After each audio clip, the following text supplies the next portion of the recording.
Pasos Libres es un podcast de Flexi Country y Sonoro. Mi nombre es Viridiana Álvarez, alpinista y mexicano. El día de hoy tengo una persona que admiro mucho y que con mucho cariño ya esperaba este día. Y él es Rafa Jaime, un chavorruco, como él se hace llamar, de Durango, que ha hecho Ironmans, Ultramans, también convirtiéndose en el primer ciego en realizar esta hazaña. Y por si fuera poco, recientemente subió el Monte Everest, convirtiéndose en el primer iberoamericano en cumplir esta gran hazaña. En su adolescencia perdió por completo la vista, pero en vez de hundirse en la depresión, buscó la manera de superarse a sí mismo, buscando diferentes retos en el deporte para probarse que no existen los límites.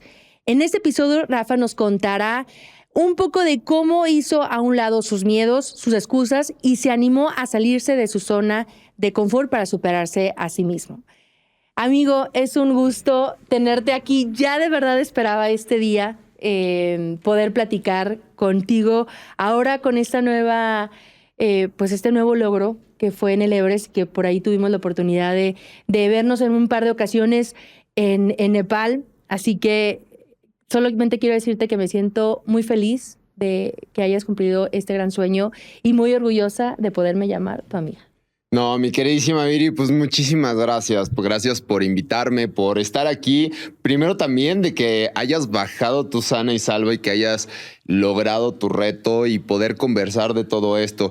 Creo que es más fácil que nos topemos en las montañas y a cientos o miles de kilómetros de Ciudad de México. Pero bueno, hoy tenemos la oportunidad de estar aquí juntos. De verdad no quiero darte un guayabazo, pero la verdad es que tengo mucha admiración por ti. Siempre que estaba allá arriba en las montañas y que pasas las de Caín en un par de ocasiones, decía, es que, ¿cómo le hace Viri?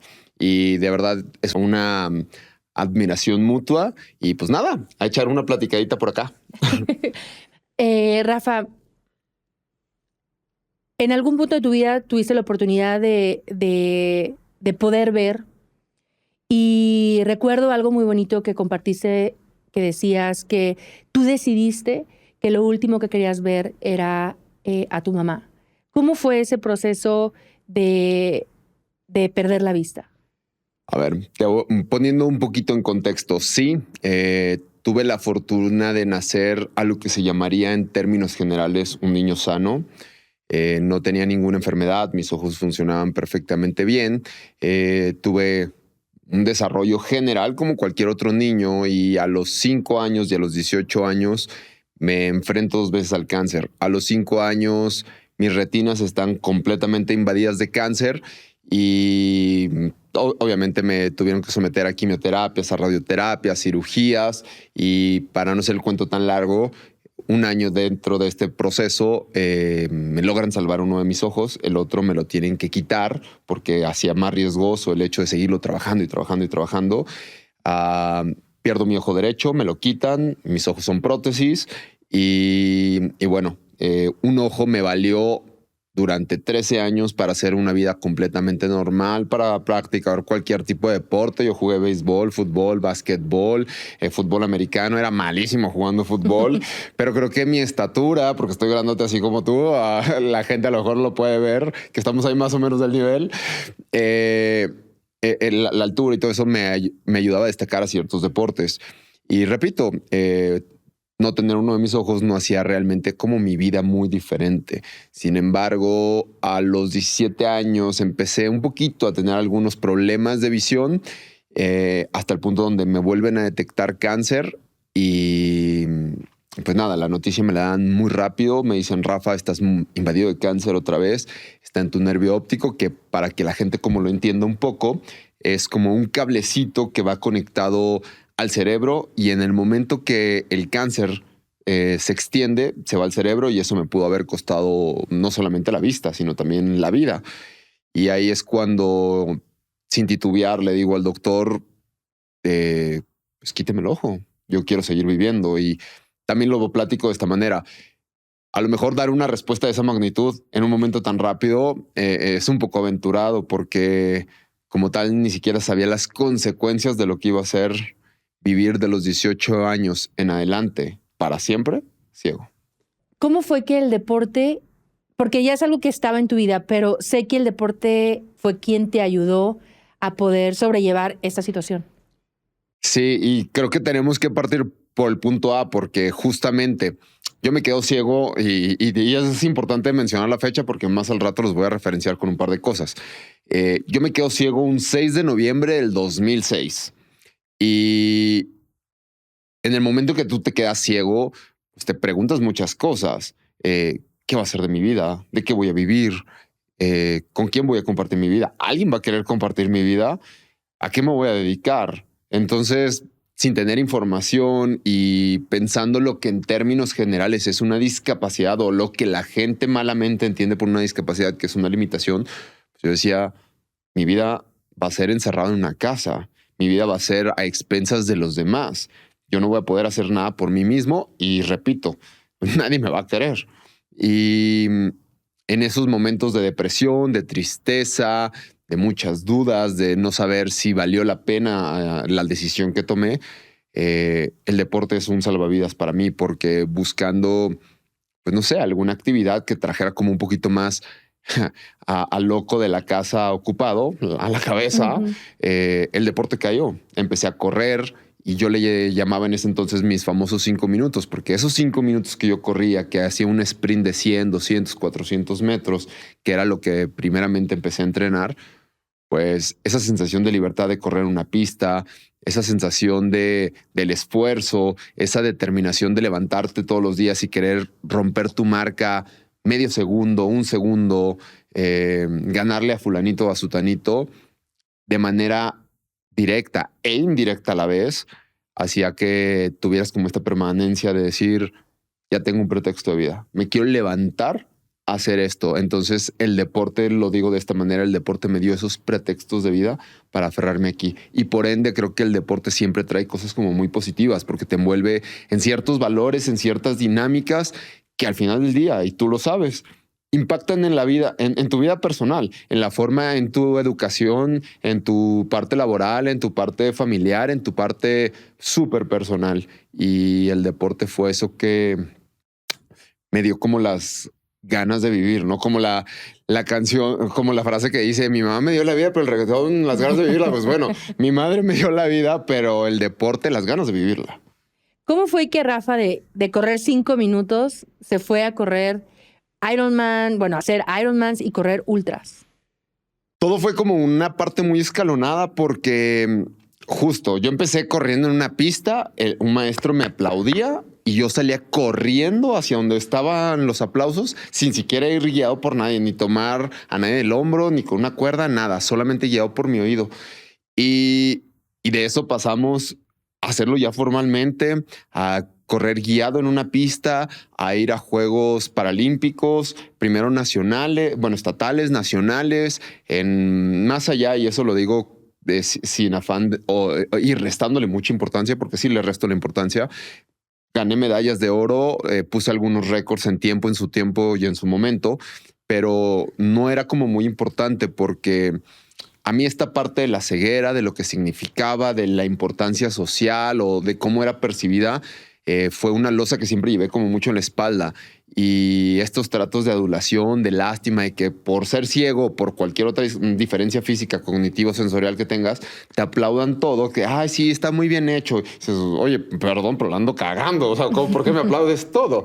Entonces, busqué quitar el contexto de decir, yo no tengo una discapacidad, yo tengo una ceguera y eso, de cierta manera, me empujó a buscar otros caminos y el deporte fue también ese medio para cambiar la percepción de lo que es una discapacidad o de lo que es una ceguera o lo que es una diferencia, repito, cognitiva, sensorial o física.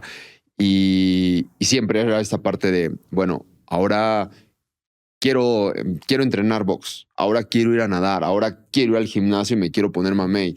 Y ahí es cuando conozco a Jesús el Pichu Rivera, que mucho tiempo él fue mi entrenador. Me le cruzo en el camino una vez en un parque, platicamos, me dice, oye, pues deberíamos de hacer un día triatlón juntos. Sí, me parece, él me registra en su equipo y yo le digo a mi amigo al lado, güey, ¿qué es el triatlón? ¿Qué le acabo de decir que sí? Y al final del día creo que siempre esa parte de aventurarme a las cosas desconocidas, pero me han llevado a tener este tipo de experiencias y estos lugares. Al final del día, creo que los seres humanos de una u otra manera buscamos trascendencia, una trascendencia personal, y la puedes encontrar en muchas cosas. Y yo la encontraba en el deporte, porque de correr 800 metros en una pista, ya corrí 10 kilómetros en la carretera. A los 2 meses corrí mi primer medio maratón. Al mes siguiente corrí mis primeros 42.195 kilómetros, un maratón. Después era, ¿qué hacemos? Un triatlón. Y debuté como el primer triatleta ciego en la historia de México el 13 de julio del 2013. Y una cosa te lleva a la otra, pero siempre es como, quiero más y quiero más. Y tú lo sabes. ¿Qué pasó cuando subiste tu primer montaña? Vamos al que sigue, ¿no? Y después de esa, en la que sigue. ¿Qué ha sido más complejo? ¿La parte de los Ironman, el Ultraman, y ahorita platicaremos más de la montaña, esta parte de cómo adentrarse en una disciplina donde no solamente se requiere esta parte física, sino también esa mental? Y algo muy bonito que me compartías ahorita, que creo que es parte de lo que te hace diferente y único, y es esta parte de tener esa actitud tan positiva, ¿no? Donde todo le ves algo que te va a sumar, y mi ceguera es una herramienta que te ha permitido hacer estas competencias, pero simplemente de una manera diferente. Fíjate, justamente el deporte es como mi vínculo. Uno, es como tomar un diplomado, una certificación, un posgrado. Pero el deporte se convierte en mi certificado, en mi posgrado, en mi diplomado, para estimular mis pensamientos, para gestionar mis emociones, para exponenciar la capacidad de mis sentidos, para sensibilizar más lo que escucho, el cómo siento, el cómo percibo, lo que huelo, lo que saboreo.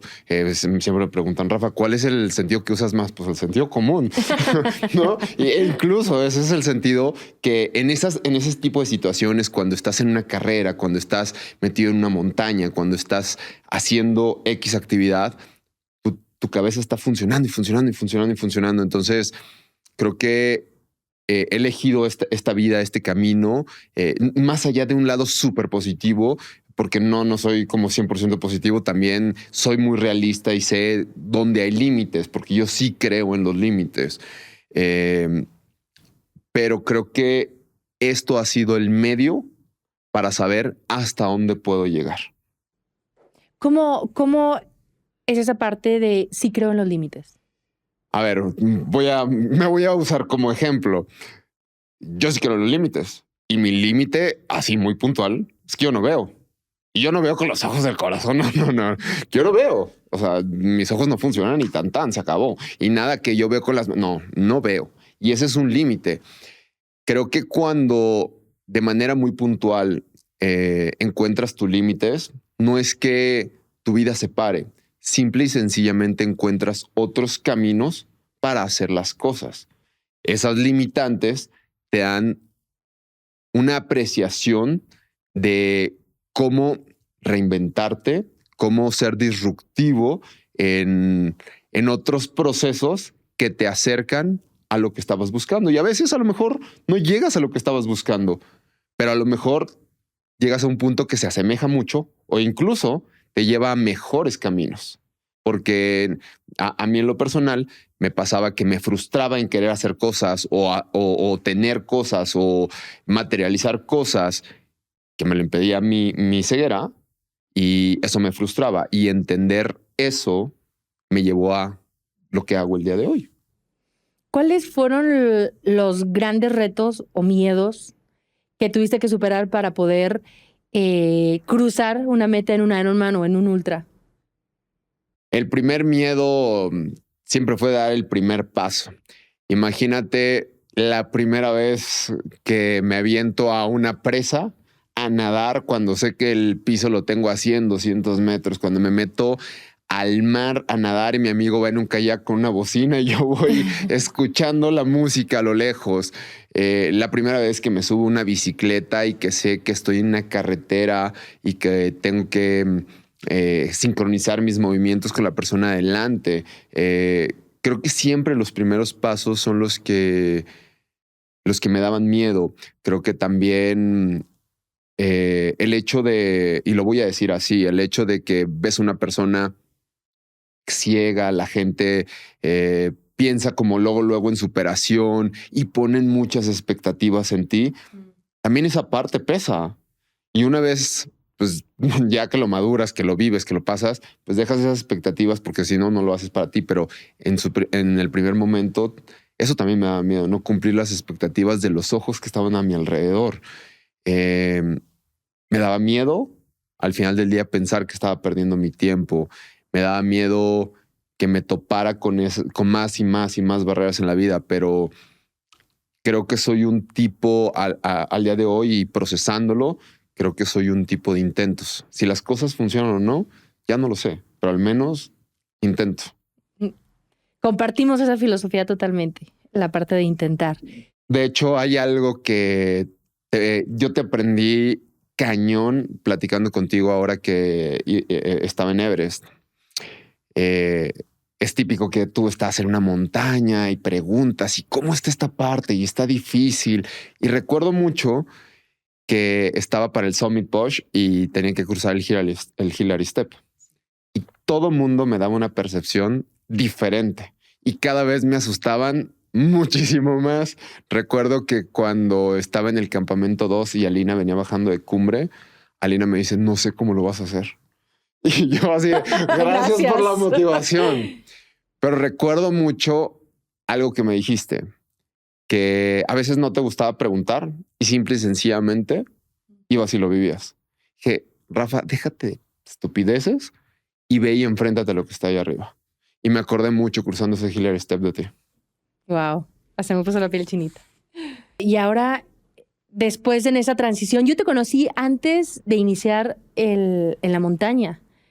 Ahí mismo en una conferencia de la inauguración de este centro deportivo del Pichu y dando una conferencia, y me acuerdo que ahí nos platicabas de cómo era hacer triatlones. Creo que Ironmans todavía no sé si ya estaban ahí o apenas estabas en los triatlones.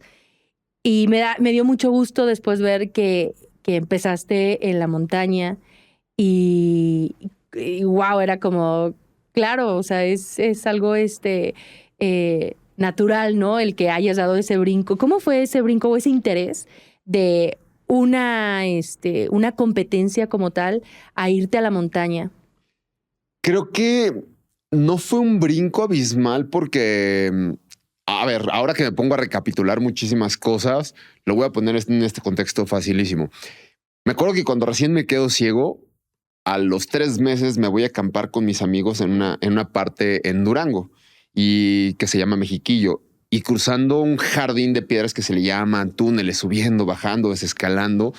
Yo tenía poquito ciego y llevaba de bastón un palo que agarramos ahí y improvisando todo, y me la pasé increíble y le perdí el miedo y como que siempre esa parte de la aventura de buscar me gustó. Cuando corría ultra distancia, me metí a correr en montaña, carreras de 50, 100, 160 kilómetros, que es un lugar no muy apto para los ciegos, ¿no? Que te pueden decir piedra, ¿dónde? En todos lados, güey. Entonces no hay una forma como de señalizar perfectamente. Corría en desiertos. Y creo que el llegar a la montaña solamente era circunstancial. Era que alguien que estuviera en el vínculo me jalara, me invitara, porque seguramente iba a decir que sí. A pesar de que yo no sabía qué era, a pesar de que mi primer montaña es el Pico de Orizaba y cuando me invitan, pues en la cabeza tontamente yo pienso que es como trepar un cerrito y madres, cuando estaba en el glaciar de Jamapa, digo, ¿cuál cerrito? ¿En dónde estoy parado? Y me pegó el mal de altura. Iba de la manera más sencilla, subiendo la montaña, me refiero a cuestión de equipo y todo eso. Al final del día tenía una muy buena condición física, pero es un contexto completamente diferente. Me ha tocado encontrarme a los crossfiteros, a los triatletas, a los corredores de ultradistancia sufriendo en una montaña. Y estar allá, la montaña como que te baja ese ego y te dice, no, aquí las cosas son diferentes. Y aquí eres un simple mortal como todos. Tal cual, eres completamente diminuto y eso también es algo que me gustó. Pero no sé, yo creo que era circunstancial eso, que alguien me jalara. Tuve una exnovia que estaba metida en la montaña, ella me llevó, de ahí creé un muy buen amigo, Axel, que él me estuvo jalando para hacer otras montañas, porque también creo que esto es muy importante en un inicio, con esta misma percepción de que las personas pueden decir, pues la parte vulnerable, es muy riesgoso subir a alguien que no ve, qué puede hacer, qué no puede hacer.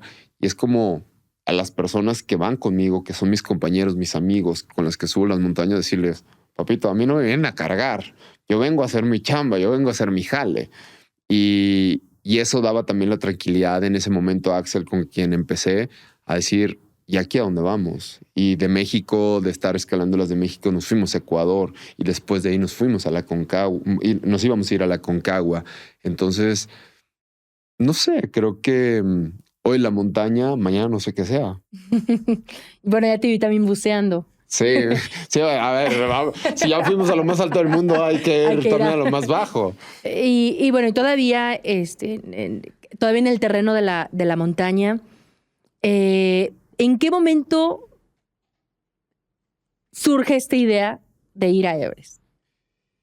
A ver, creo que es como cuando inicias en el mundo del running. Si empiezas corriendo 5 kilómetros y te apasionas, pues algún día se te cruza el maratón. Si empiezas en el mundo del triatlón, a lo mejor algún día se te cruza el Ironman.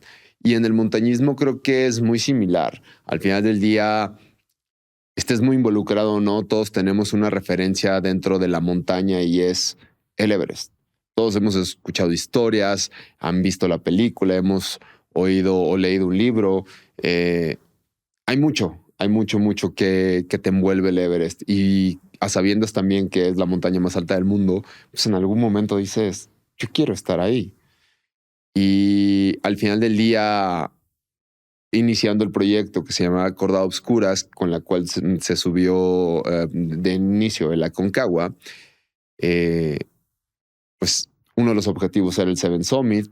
Y por supuesto que si estás planeando el Seven Summit, estás planeando llegar a Everest en algún momento. Creo que era importante cruzar por diferentes montañas, tener diferentes tipos de experiencias en los Andes, al norte de América, en África, en todos lados, a pesar de que fueran montañas chiquitas, bajas. Creo que las montañas de una u otra manera te brindan una experiencia y un aprendizaje. Y creo que el Everest llegó en el momento justo. Pudo haber sido en el 2022, 2021, o en el 2025, pero creo que llegó en el momento justo y bajo las circunstancias adecuadas. Es un proyecto que venía haciendo con Omar Álvarez, que los dos nos involucramos en esto hasta llegar a este punto y pues nada, en marzo, el 31 de marzo emprendimos este viaje, pues esperando a ver qué te podía dar esta experiencia y siempre con las ganas de regresar a casa. Y bueno, llevaban a gente que los estuvo grabando, así que también estamos a la espera. Bueno, yo ya quiero ver ese resultado, ese documental de todo lo que se estuvo documentando. Y hubo en este camino, ¿hubo alguien que te dijera, oye, es que no puedes o no se puede o no lo hagas? Sí, por supuesto. Y es lo más normal del mundo. Es lo más normal encontrarte personas y más ahora con las redes sociales que te dicen que no, que te dicen que te llevan, que te tratan de minimizar la forma en cómo lo haces, que si porque eres ciego. Es muy normal. Si bien hoy en día creo que esas cosas, sabiéndolas capitalizar, las agarras como de ayuda. ¿Cuánta gente no me escribe? Te voy a poner un contexto. Una vez una persona me escribió cuando estábamos en Canadá entrenando el ice climbing. Una persona me escribe y me dice que cómo es posible que, porque estoy escalando una pared vertical, llego al top, saco mi celular, hago un paneo, atrás de mí resulta que hay unas montañas y que el paneo queda padrísimo y yo sin saber hago un paneo hacia abajo de donde vengo. y estoy dando como una descripción. Entonces una persona me escribe y me dice, es que cómo es posible que hagas eso. Un ciego no habla como hablas tú y un ciego no graba como grabas tú. O sea, caray, le digo, pues cómo hablan los ciegos. Y le digo, y aparte estoy manejando un celular, no estoy manejando un cohete a la luna, no me jodas. Y me decía que estaba escribiendo un capítulo negro para la historia del alpinismo mexicano, porque ¿Cómo? algún día se iba a dar a la luz que yo no era ciego y que no sé qué. Y decía, dude, investiga en mis redes sociales y me he quitado los ojos en mis redes sociales, ¿no? Entonces pongo esto como referencia porque pues, sí, justamente, incluso también a veces la familia, más allá de decirte que no puedes, te dicen que no debes Como protección. como protección. Y justo, pues a veces es como romper también esas inercias que vienen en casa y no porque lo hagan de una mala manera, pero cada uno decide qué camino tomar y al final del día también ya a la distancia, les guste o no, se vuelve una historia compartida.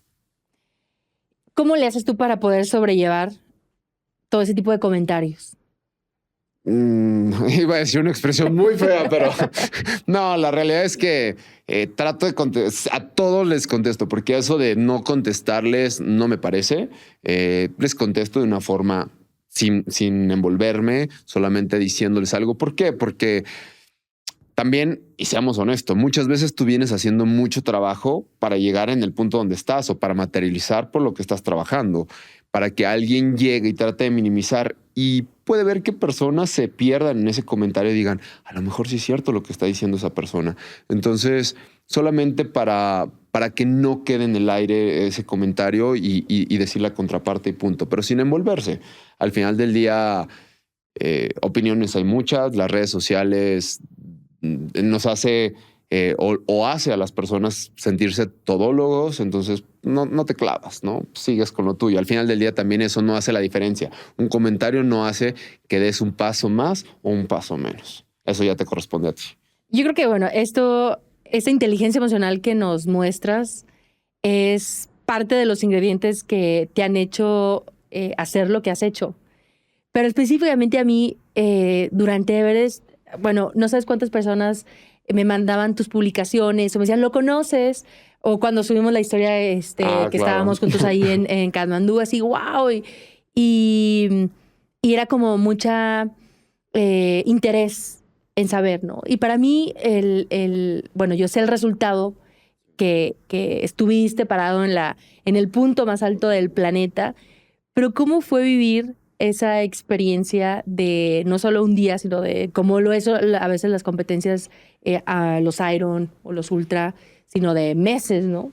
Este Everest tuvo un ingrediente muy particular porque me tocó mi partner de montaña, no pudo subir, le da un edema pulmonar y pues saca de contexto todo el objetivo o la forma en no el objetivo, perdón, la forma en cómo se va a llegar al objetivo. Como lo tenías planeado. Como lo tenías planeado, porque al final del día él y yo nos preparamos y teníamos una comunicación verbal y nos entendíamos. ¿Cómo era esa comunicación para poder estar en esos lugares donde el terreno es un reto?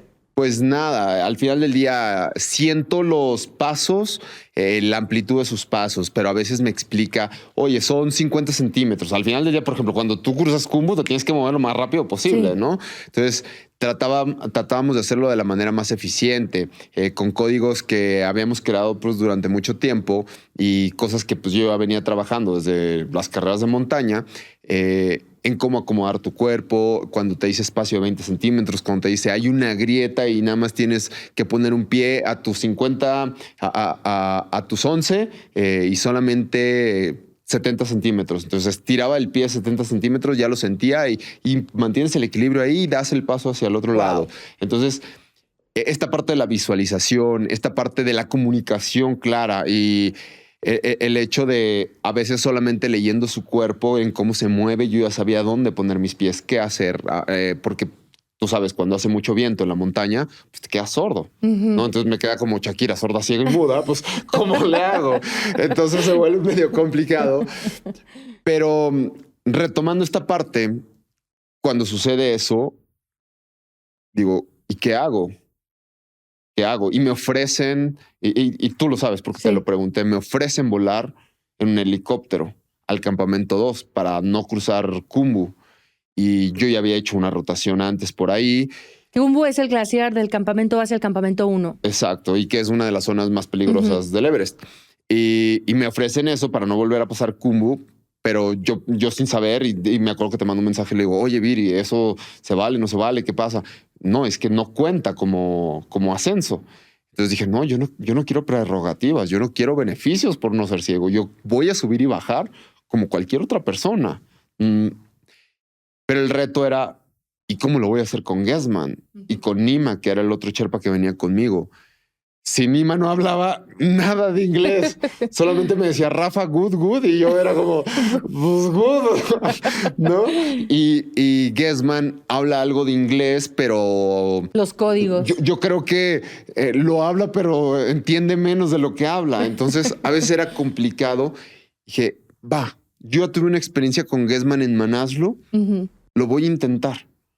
Y no te voy a negar que cruzar Khumbu fue la parte más estresante de todo el Everest. Estaba agotadísimo por todo ese estrés, porque me sentí inseguro a todo momento, porque... La carga mental. La carga mental lo hacía muy complicado y porque sí me sentí muy expuesto durante mucho tiempo, cruzando principalmente las grietas. La escalada vertical con el Yumar no, pero sí cruzar las grietas. Y Gesman cruzaba, se ponía enfrente de mí y me decía, put your feet right. Y yo buscaba dónde ponerlo a la derecha. Me decía, no, right. Decía, güey, me estás viendo al revés, es mi izquierda, ¿no? O me decía, put your feet there. There, ¿dónde? Ahí, ¿dónde, cabrón? ¿No? Entonces, en este momento es de risa, pero en ese momento era mucho estrés. Sí. Entonces, cuando cruzamos Khumbu, llegamos a campamento 1, nos hidratamos un poco, nos movemos a campamento 2, llego cansado y estresado. Y me acuerdo que le pido a mi agencia que publique algo, pero era la forma de mandar un mensaje a mi familia. Es decir, no sé si voy a continuar. Sí, recuerdo. No sé si voy a continuar porque me siento muy estresado, algo inseguro. Que hablamos también. Sí, es justamente. Y no sé. A lo mejor aquí doy la vuelta y me regreso. Y ya más relajado, creo que cansado y estresado no es el mejor punto para tomar decisiones. Al día siguiente me levanto mucho más descansado. Digo, a ver, no estás aquí por obra de la casualidad. Te has preparado mucho y me gusta decirlo de esta manera. No te preparaste 3 meses, ni 6 meses, ni 1 año para estar aquí. Te has preparado 35 años de tu vida. Las experiencias, los buenos momentos, los momentos adversos, la educación, los lugares en donde has estado, perder tus miedos, tu familia, tus amigos, todo eso te ha preparado para subir el Everest. Así es que no hay vuelta, no hay punto de retorno. Y me repetí un mantra que me gusta decir en la montaña. Estoy más cerca de llegar a cumbre que de regresarme a mi casa. Así es que decidimos ir hacia arriba. Cuando llegamos a campamento 4 me sentía muy fuerte. Iba usando al mínimo el oxígeno, a 0.5 o a 1. Gesman me decía que no me quería dependiente del oxígeno y eso estuvo excelente. Sí. Estuvo excelente. Entonces, cuando salimos a cumbre, salimos el 22 a las 10 de la noche. Fue un día de mucha serenidad, de estar enfocado en los pasos que daba, que todos fueran eficientes, que tuviera que pisar donde tenía que pisar, de que no gastara más de mi energía en el Yumar, que no me tropezara, que metiera mis puntas después del balcón del Everest, donde se inclina antes de llegar a la cumbre sur, en esa pared. Iba tan relajado que jamás me di cuenta que crucé el Hillary Step. ¿Me crees que me pasó lo mismo? Intuí que era el Hillary Step, pero dije, no preguntes, cabrón. Sí, totalmente. Crucé ahí y una vez que empecé a sentir el viento... Porque vas de noche. Vas de noche. Bueno, yo siempre voy de noche. Sí, pero esa parte creo que sí es de los puntos donde mentalmente las personas están esperando llegar ahí. Y a mí me pasó que también todo el mundo decía, es que el Hillary Step. Y yo ni siquiera también cuenta me di que lo habíamos pasado. Y Y fue cuando, ¿vas a hace llegar? una hora lo he pasado. Dirá, ¿cómo? ¿Cómo? Sí. Entonces, por eso de ahí surge decir, Sí. ve. Y cuando pasaba el Hillary Step y empecé a sentir el viento, de ambos lados, y ok, yo no veo, pero puedo sentir cuando está abierto un punto. Y digo, estoy en la arista para llegar a la cumbre. Ya vamos a llegar a la cumbre. Se me llenaban los ojos de lágrimas. No podía hablar mucho con Gesman para preguntarle cosas porque pues lleva la máscara. Cada uno va en el Yumar y vamos separados por X distancia. Pero sí, ya estoy aquí. Y en una de esas se para Gesman, me dice, my friend, 5 minutes. Dije, wow. Y nada, me lo tomé con mucha calma. Tuve la fortuna de ese día ser el primero que llegó a cumbre. Y digo, tuve la fortuna de ser el primero porque tuvimos la cumbre 10 minutos para nosotros, sin nadie. Y lo primero que llegué es sentarme sin gritar, sin decir nada. Nos abrazamos, pero me senté y me quedé en silencio. Y me llevó a algo que por eso a lo mejor también dije que se acordaban del 6 de noviembre del 2006. Ese día que pierdo la vista, recuerdo que cuando salí del hospital me fui al apartamento donde pues iba a recuperarme.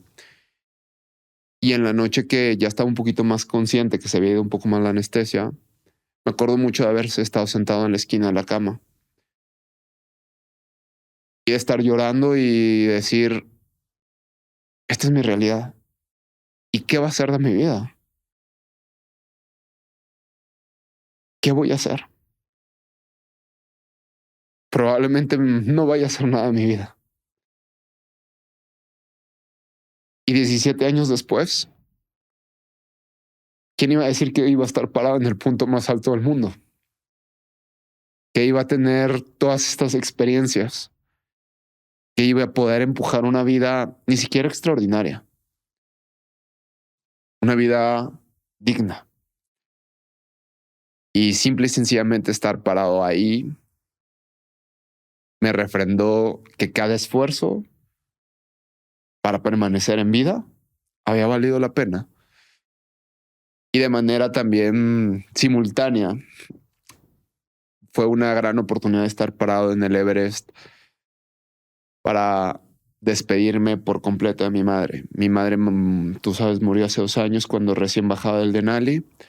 Pudo ver esa última hazaña y le prometí que mi luto lo iba a cerrar dejándole un beso lo más cerca del cielo.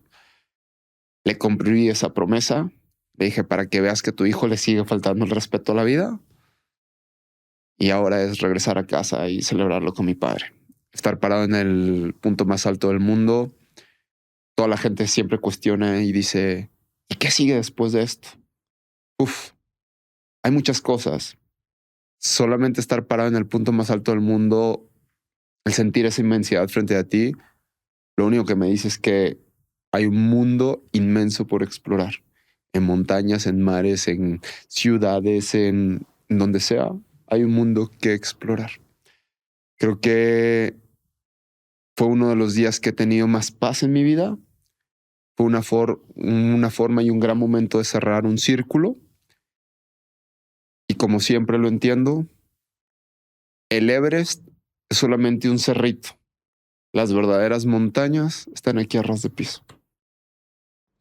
Rafa, tú sabes que, y te lo he dicho muchas veces, que tienes mi admiración y me siento parte de tu historia, porque pues ya van varios años que hemos ahí compartido muchas cosas, y compartir ahora la montaña y las montañas de la vida también, para mí es como, pues me siento privilegiada de poder también ser parte de ese camino tuyo.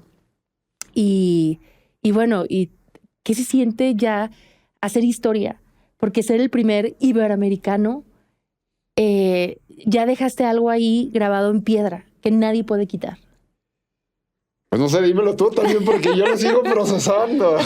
Creo que me puedes dar más lección de eso. Pues no sé, al final del día sí dejamos sí dejamos huella en la historia y son cosas que ni el mismo tiempo puede borrar, definitivamente. Pero creo que esto alimenta el alma y se escucha súper cursi, pero sí alimenta el alma, porque como seres humanos tenemos días buenos, días malos, titubeamos y creo que al final del día estas historias, más allá de la huella o de la marca que dejamos, es como una gran oportunidad para voltear hacia atrás y darnos cuenta de dónde venimos. Sí, son historias que yo sí disfruto contar a mis personas cercanas porque son parte de ellas.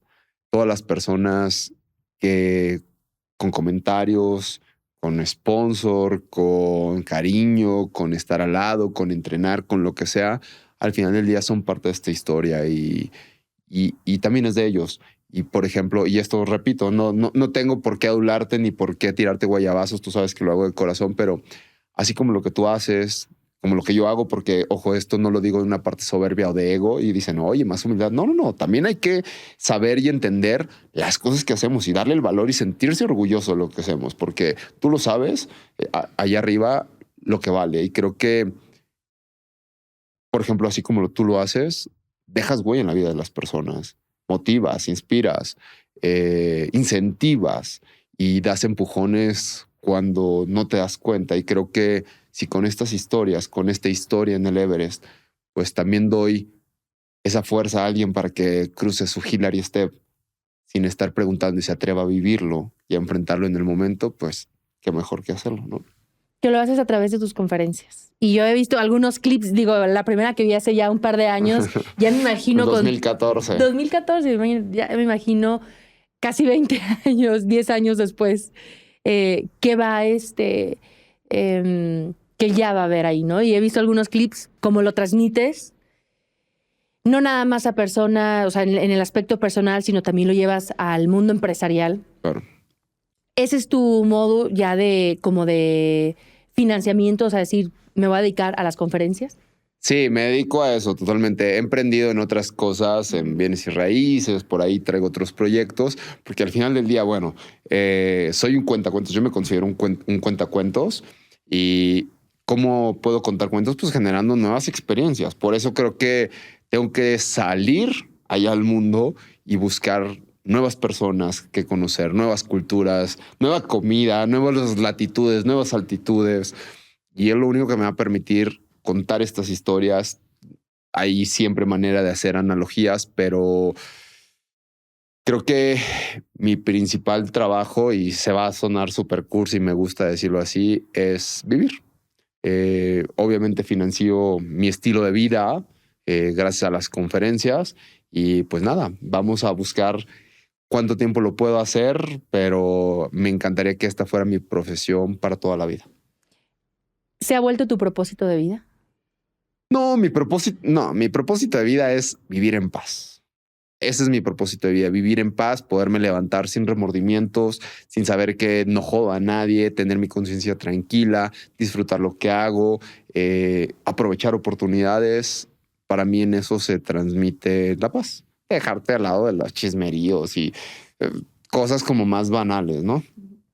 ¿Qué sigue para Rafa? Porque la pregunta, y yo creo que lo vas a empezar a vivir, es, si ya fuiste a lo más alto, al Everest, pues ya no hay nada más, ¿no? ¿Qué sigue?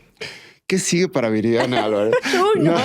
Ni te cuento porque si no mi mamá va a decir, no, tú nunca vas a acabar. No, a ver, quiero ir a la Antártida próximamente. Estoy pensando a ver si puedo ir en diciembre. Estoy en esa pues nos parte. vamos juntos. ¿Quieres ir a la Antártida? Sí, ya. Ah, buenísimo. En enero. Sí, justo. Yo estoy buscando ahí la forma de ir a la Antártida. ¿Cuántos de los Seven Summit te faltan? Pues es que, a ver, me falta la Antártida y me falta la de Oceanía. Ajá. Yo no quiero hacer el Cosiuco porque están las otras personas y está padre que el antiguo Seven Summit se hacía con el Cosiuco. ¿Estamos en lo correcto? En Australia. En Australia. Yo me quiero esperar hasta que abran Pirámide de Carstens para poder decir, hice mi Seven Summit. Yo me refiero a mí, yo no me meto en los proyectos de los demás. Pero me faltan esas dos. Por lo pronto quiero hacer la Antártida y tengo 4 proyectos en el próximo año que justo hablan de fuerza, de resiliencia, de empatía y de coraje. Voy a hacer un documental de cada evento, en la montaña, en el triatlón, en carreras de ultradistancia, y con las 4 quiero romper un récord Guinness. Repito, no por la parte del ego, sino por la parte y por la parte de dejar algo estipulado, decir, si yo pude, ¿qué pretexto le pones a la vida? Y ahí está en tinta y papel. ¿Un libro? Ya viene. Ya viene el libro, ya lo tengo escrito. ¿En serio? Solamente estoy esperando el timing para sacarlo en este rush de lo que va a ser el documental de Everest a Obscuras el próximo año. Wow. Todo está estratégicamente previsto. Sí. Y bueno, también acabas de incursionar en el buceo y lo que se presente, estoy segura que lo vas a intentar, como así en ese mantra de... Sí, al final del día es esto, ¿no? Intentar buscar experiencias, buceo, a ver qué más se me ocurre por ahí. Ya he hecho paracaidismo, pero quiero ver qué otras cosas puedo hacer, mezclando como diferentes disciplinas, hacer mi triatlón, pero a lo mejor uno de buceando y luego me voy a la montaña más alta y de ahí parapente, no sé, a ver qué sale, ¿no? Creo que... Ya te vi inventando muchas cosas. La vida es eso, buscar nuevas experiencias, o al menos para mí eso es la vida. Y creo que va en ese mantra, ¿no? Lo voy a repetir y es como mi frase personal. Yo intento levantarme y construir algo en mi vida. Intento resarcir errores y pedir disculpas cuando le he cagado. Intento subir una montaña, intento pasármela bien. Simple y sencillamente, intento vivir. Eso es. Y que está plasmado en tu piel. Sí. Platícame los tatuajes que tienes. Dios mío, tengo muchísimos. Mira, este me lo puse antes. Los que se ven. Bueno, sí, ya me iba a quitar la playera. Este me lo puse antes del Everest. Ajá. Es una frase en náhuatl que quiere decir que cada día seas más fuerte. Acá, cerca del reloj, tengo los últimos signos vitales de mi madre, porque me gusta llevarla conmigo de muchas maneras, porque creo que ella es mi mayor fuerza interna. Ella no me preparó para subir montañas, lo dije hace rato, pero me preparó para la vida. Y creo que es mi mano más fuerte, es donde está ella. Aquí tengo el Everest. Que es reciente, ese es un tatu que este es nueva adquisición. Exacto. Acá tengo un león que... Pues para mí el león significa muchas cosas, la fuerza, etc. Y este es un tatuaje dedicado a mi hermana y si te das cuenta, tiene un ojo rasgado, a referencia del primer ojo que perdí. Okay. Este es el de la discapacidad. Okay. Que a una discapacidad se le puede hacer frente intentando levantarse, ponerse en pie y volar o correr. Es como me gusta expresarlo. Este me lo puse en Katmandú, el Lucky Bastard, porque me sentí un bastardo con mucha suerte después de todo lo que sucedió que tú estuviste allá. Claro, estuvimos el año pasado en Manaslu y nos tocaban avalanchas, muertos. Exacto. Y no pudimos hacer cumbre. Exacto. Pero bueno, vamos a regresar. Y uno de los últimos que voy a enseñar es cuando estaba corriendo 100 millas en una carrera en Rocky Raccoon, me encontré a una persona de la India que... me vio muy jodido a partir del kilómetro 110, 120 y se me acercaba y me preguntaba, ¿qué te costó? ¿Qué te costó? Y yo, viejo loco, por lo mismo que a ti, cabrón. ¿No? Y me seguía diciendo, ¿qué te costó? ¿Qué te costó? Y le digo el precio y me dice, no, eso no te costó. Y ya, se va y yo camino y entendí que lo que me costó es el esfuerzo, las cosas que dejas de lado para ser coherente con lo que estás buscando, con tu trascendencia personal. Y justo es eso. En sánscrito quiere decir Dukkha Jivakoti, quiere decir trascender duele. Wow. Sí. Ya es un poquito así. Mis dibujitos que tengo en todo el cuerpo representan algo y me los he puesto en diferentes partes del mundo. Tengo el caballo de Alejandro Magno en las costillas, que cuando lo domó, el significado es quien domina sus miedos, domina la muerte. Abucéfalo. Y bueno, y como vienen más aventuras, van a venir también más tatuajes. No sé, no lo sé, porque ya parezco. Bueno, oye, ya parezco baño de la tapa, ¿qué tan ¿no? significativo sería Manaslu? Que yo no tengo ningún tatuaje y tampoco tenía pensado cómo hacerme uno. Y después de Manaslu me hago este. Hice Dios, destino y pasión, que son las palabras que dije en el K2. Okay. Pero era como también esta parte del sentido de la montaña. Entonces, ¿Cómo estuvo, esa expedición? Ya te vamos a ver después también llena de tatuajes, que se agarre el nodal y todos esos, porque viene Viri con todo. No, por el momento no hay más. Rafa, este podcast inicia con la intención de poder compartir a más personas aprendizajes, tips, historias que puedan ayudarles a ellos a encontrar su propio sendero. ¿A ti qué te hubiera gustado escuchar que nadie te dijo? A ver, creo que hubo algo que lo entendí ya mucho más grande. Al final del día, la vida es transición, es cambio, es movimiento, es evolución. Es la única constante que existe en la vida, el cambio. Y ese cambio nos transforma también a nosotros, de una u otra manera. A veces el cambio puede ser incómodo o no puede ser lo que pensábamos o teníamos la expectativa. A mí el hecho de mi ceguera me cambió por completo y creo que en vez de luchar, creo que si algo le puedo decir a las personas es que abracemos nuestra realidad. Abrazar la realidad es el camino más sencillo. Darnos cuenta de quiénes somos, de dónde venimos, lo que tenemos y de lo que carecemos, nos da la oportunidad de, con lo que somos, crear una historia digna que contar y que vivir. Nos da la oportunidad de hacer que se disfrute este camino acá. La ceguera para mí ha sido una de las mejores cosas que me ha pasado en la vida, pero eso lo entendí hasta que abracé mi realidad, hasta que entendí que con esto podía construir un mundo, que sí me perdía de muchas cosas, pero al mismo tiempo podía construir otras tantas. Abraza tu realidad, lo que eres, esa persona que ves frente al espejo, y no solamente desde el lado físico, sino desde el lado interno, lo que has construido a lo largo de todos estos años, y que eso que eres te lleve a vivir una vida digna. Wow. De verdad, muchísimas gracias. Creo que aquí pudiéramos estar platicando de montañas horas. Seguro. Estoy segura que va a haber segunda parte. Ojalá podamos coincidir en Antártida o en otras montañas, que eso es seguro. No sé si en Manaslu, pero al menos en otras montañas. Me dará mucho gusto poder compartir el mismo camino, sendero, con una persona con tanta nobleza y profundidad en su vida. Así que gracias por compartirnos estos momentos.